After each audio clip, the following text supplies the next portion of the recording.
Hi there.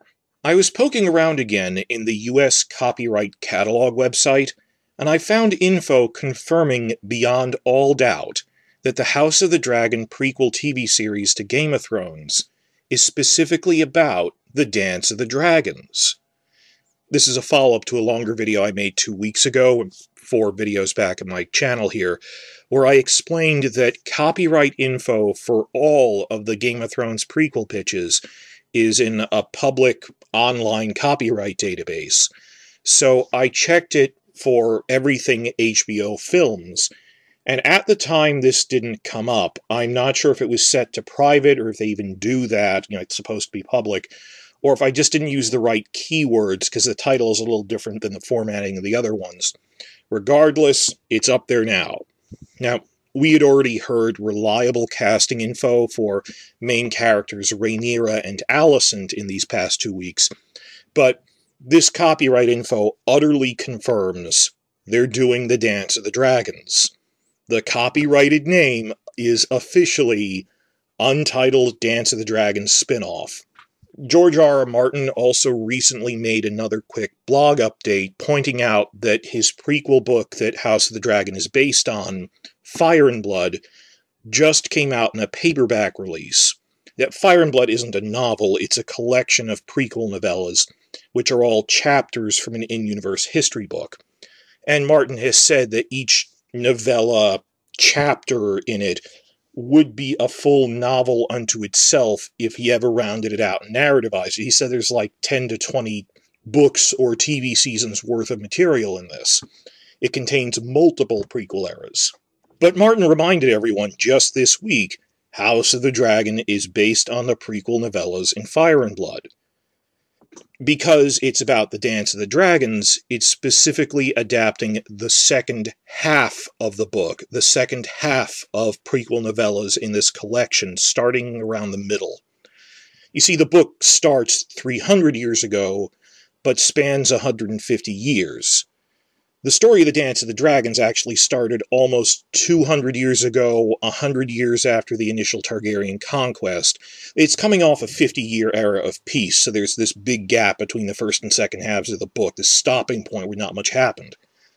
Well, like I said, this is just a quick update or addendum to the full video I did on this, where I talk about the other things we learned from the copyright stuff, and when we think the starting point of this is going to be, which we think they're going to start with the Rogue Prince prequel novella, not when the war starts, but the 30-year reign of her father, to explain, well, why did these two rival factions form around Rhaenyra and her stepmother Alicent that eventually led to war.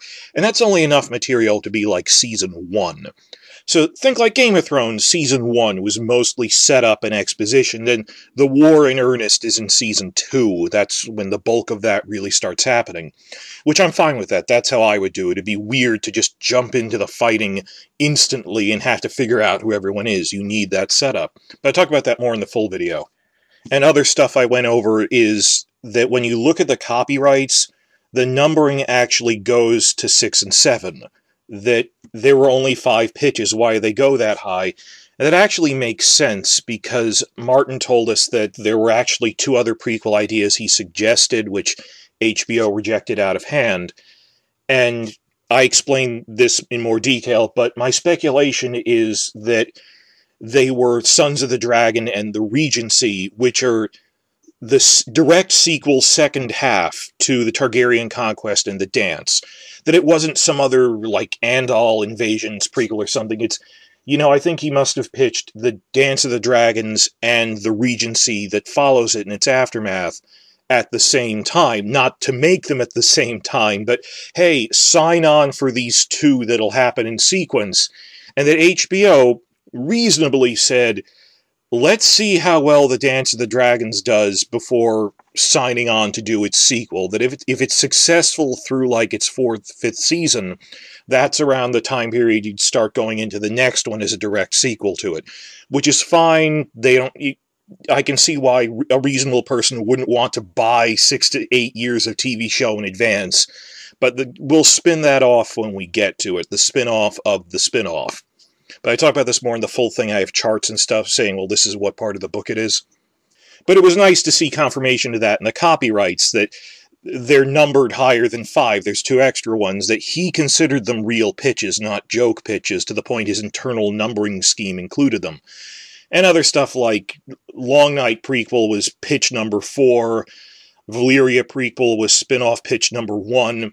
But I just dashed this video off to show you guys, for whatever reason this didn't come up 2 weeks ago when I made the full video, and we found it now.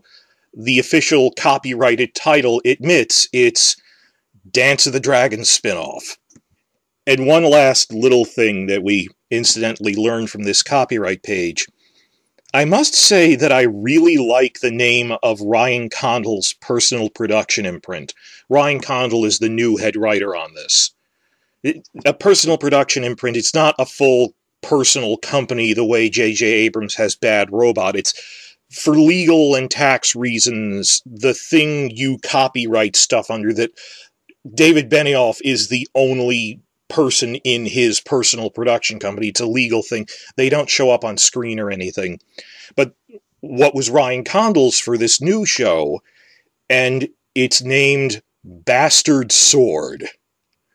Like Jon Snow's sword Longclaw. That's a great name. Well, real-life sword terminology is a bit more complicated, but in Westeros there's 3 categories. Regular swords, which you wield with one hand. Great swords, like Ned Stark's Ice, which need to be wielded with 2 hands. They're too big. And then you have bastard swords in between that, a hand and a half sword, where you could wield it with 1 hand, but it's preferable to use 2, but you could shift to 1 if you want to vary up the angle of attack. And, it's a bastard sword because it doesn't fit into either of the other 2 categories very well. It's an in-between one. So they point that out in the books, that, and the TV show too, that when Mormont gives Longclaw to Jon Snow, he goes, a bastard sword for Ned Stark's bastard. At first I thought maybe Condal picked this name because he's working in Westeros for this. Actually, looking at the paperwork, this has been the name of his personal production company for a decade. Going back to 2008, there's been Bastard Sword in the paperwork. I think he picked the name because, going through his background, for a while he was working on this movie script called Galahad, which is some medieval thing that apparently never got produced. But, so, he's had the production company name Bastard Sword for a while, long before all of this was going on. Still, Ryan Condal's personal production company name, Bastard Sword, I love saying that, it's a lot better than the name of David Benioff's personal production company, Suction Productions. I'm not making that up. I made a whole video making fun of it. Just, why would you pick this? That, in the credits, when it says Game of Thrones by Big Head Little Head, that's the combined production imprint of Benioff and Weiss, but it's like a co-owned imprint of, I don't know copyright law that well, a co-owned imprint of Weiss's personal production company and Benioff's is named Suction Productions. And as I said in the main video, imagine if Suction Productions was in the opening credits of Game of Thrones. That just how juvenile David Benioff's sense of humor is. But Bastard Sword Productions, like Longclaw, that's a name I want to see in the opening credits of a TV show. That's a name to be proud of, Bastard Sword. And similarly, this Dance of the Dragons TV show, titled House of the Dragon, will be a show we can be proud of again, too.